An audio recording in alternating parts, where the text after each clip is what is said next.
The state of African American community, I think, right now hinges upon our resolution of one critical ideological question. Is the issue of race a legitimate concern? Is race a real thing? And if it's not a real thing, why do we allow it to continue to shape and define us the way that it does? Right now, I'll set this in context. I think that the concept of race has been the single most important ideological concern that shaped the prospects of African Americans.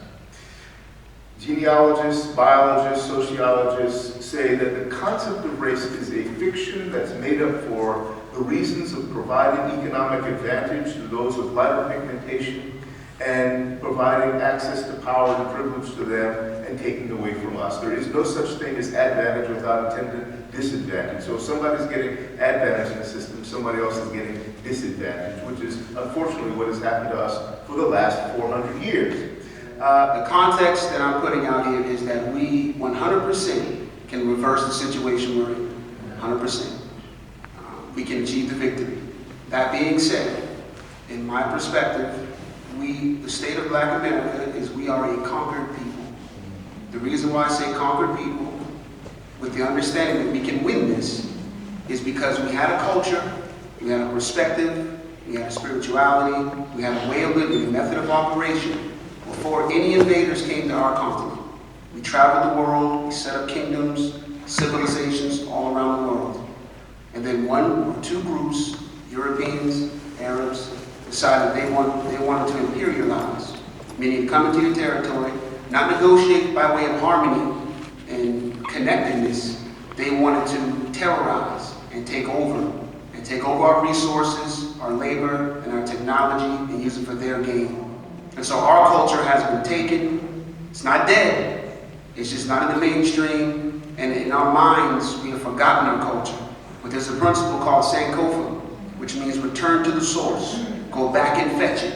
Go back and get what was lost, what was taken away, what was destroyed, and resurrect it, and bring it back into the present, and use that to build. The context here is we can win. If we're talking about our current state, it's conquered, but we can beat it. Yeah, we are finally coming to the realization that we have to grapple with our history in order to understand how to move forward. We have to understand that there are no certain stereotypes that define African Americans or Africans as we are.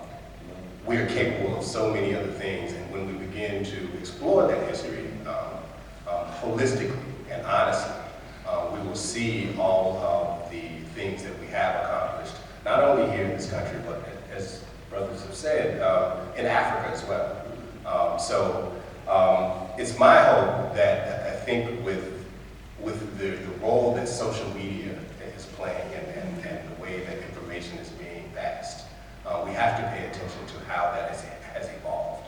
And right now, unfortunately, there's more history being passed across social media than in our own schools. But I think the biggest bit of information I can probably offer in regards to the state of America, of Black America, currently working at an historically Black institution around, this current generation of students, of young people, and me, myself, being on the older end of the millennial spectrum, it's very interesting to see and understand the power of information, the power of social media, and the ways in which we communicate our awareness of things across, not only with our peers, but of generations before and behind us.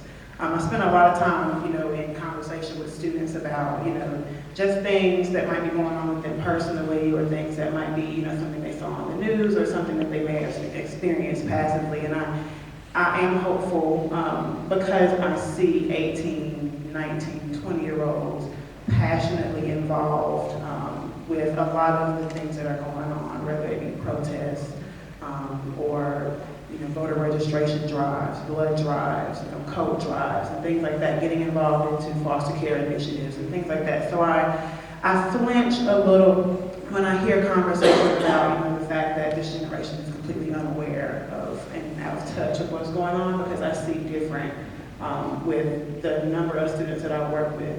I also think that we are in a very strong era of action currently. We're seeing a lot more movement than we've seen in years past, with the exception of the civil rights movement and just kind of how things kind of quieted down for a while, and then we have the political, the uproar and what's going on in the White House and things of that sort.